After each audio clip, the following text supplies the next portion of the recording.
শায়েখ, আমরা জানি মেয়েদের মুখে নিকাব পড়তে হয়, অর্থাৎ নিকাব পড়া পর্দার অন্যতম অংশ, কিন্তু হুজুর হজ অবস্থায় নাকি পড়া যায় না, যদি বুঝিয়ে বলতেন। এটা সুন্দর প্রশ্ন, তাই না?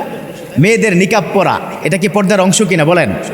বিশ্বনবী সাল্লাল্লাহু আলাইহি ওয়াসাল্লাম তিনি কিন্তু বলে দিয়েছেন যে মেয়েরা কতদূর পর্যন্ত ঢাকতে পারবে এবং কিভাবে তারা পর্দা মেনটেন করবে। বিশ্বনবীর একটা স্পষ্ট হাদিস, মান আদ্দা আরবা আমাল দাখালাল্লাহু জান্নাহ। বিশ্বনবী বলে দিয়েছেন যে মা বোনেরা 4টি কাজ করবে। কয়টা বলুন? কয়টা? 4টা কাজ করবে, আল্লাহ পাক তাদেরকে জান্নাতের উচ্চ মাকাম দান করবে। সুবহানাল্লাহ।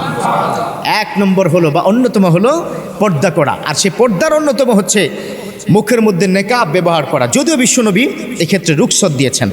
আমার নবী সাল্লাল্লাহু আলাইহি ওয়াসাল্লাম তিনি কি বলে দিয়েছেন যে মেয়েদের চুলদের কি গোড়ালি থেকে পায়ের নখ পর্যন্ত পুরো অংশ ঢেকে রাখতে হবে, শুধু মুখমণ্ডল এবং হাতের কবজি থেকে আঙুলগুলো এগুলো খালি রাখতে পারবে।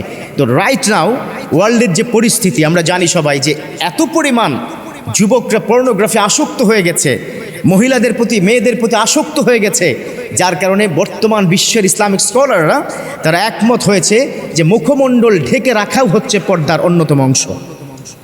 যেমন আমরা জানি যে face is the capital of your body, মানুষের মুখটা কিন্তু বলে দেয় যে মানুষটি কতটা সুন্দর। এজন্য ফেসটাকে বলা হয় ক্যাপিটাল, এটাকে বলা হয় বডির রাজধানী। তো এই জন্য বর্তমান সময় আমরা দেখি যে মুখমণ্ডলে নেকাব দেওয়া এটাও পর্দার অংশ। কিন্তু তিনি প্রশ্ন করেছে, আমরা জানি মুখে নেকাব দেওয়া এটা পর্দার অংশ, কিন্তু হজের সময় নাকি মুখে নেকাব দেওয়া যায় না। আপনি যথার্থই শুনেছেন। আমার বিশ্বনবী আম্মাজান আয়েশাকে বলছে, ও আয়েশা মুখের নেকাবটা খুলে ফেলো। আম্মাজান আয়েশা বললেন, ও নবী এটা তো পর্দার অংশ, আমি তো মানুষের সামনে চেহারা দেখাতে চাই না গো নবী। কিন্তু বিশ্বনবী বললেন, তুমি যখন তওয়াফ করবা তোমার মুখের মধ্যে যেন কোনো কাপড় না লেগে থাকে।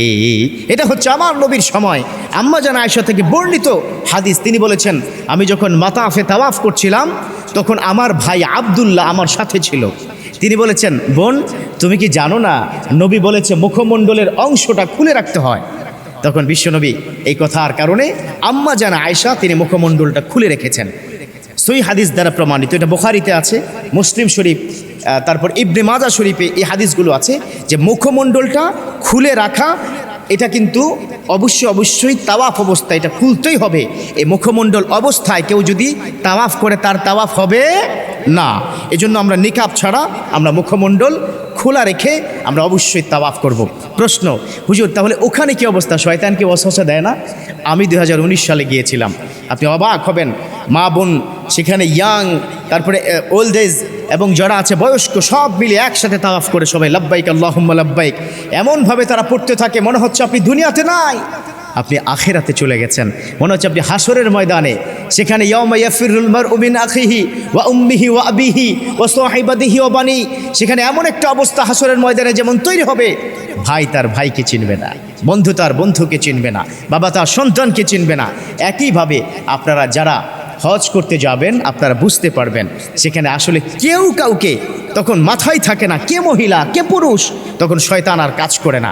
এজন্য মুখমণ্ডল খোলা রেখে আপনি যখন তাওয়াফ করবে তখন আসলে কেউ কারো দিকে তাকিয়ে ফিলিংসও কাজ করবে না।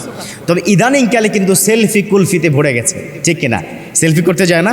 আমি আজকে এই মেম্বরে দাঁড়িয়ে আপনাদেরকে একটা ফতোয়া দিতে চাই, যারা শুধুমাত্র কাবার সেখানে গিয়ে সেলফি তুলে মানুষকে দেখানোর জন্য হজ করছেন, আপনার হজ হবে না, আপনার হজ হবে না, আপনার হজ হবে না। কথা বলুন ঠিক কিনা? এটা ফাজলামি নাকি? আপনি কাবার চত্বরে গিয়ে আপনি সেলফি তুলবেন, ফেসবুকে আপনি লাইভ দিবেন, সেজন্য কাবা নয়। এই কাবার চত্বর হচ্ছে প্রত্যেক বছর লক্ষ লক্ষ আল্লাহর সেই মেহমানকে, হাজী সাহেবকে আল্লাহ ক্ষমা দেয়। পড়ুন সুবহানাল্লাহ। তো ইনশাআল্লাহ তাআলা আমরা যারা মা বোনেরা আছি, those a female are watching me right now, আমার এখানে অনেক মিডিয়া এসেছে, বড় বড় মিডিয়াগুলো এসেছে, আপনারা যখনই দেখবেন আজকে নারীরা নারীদের ইবাদতের জন্য হলেও এটা শেয়ার করে দিবেন, সওয়াব হবে ইনশাআল্লাহ তাআলা। আল্লাহ পাক আমাদের মা বোনদেরকে কবুল করে নেক, চিৎকার করে পড়ি আমিন।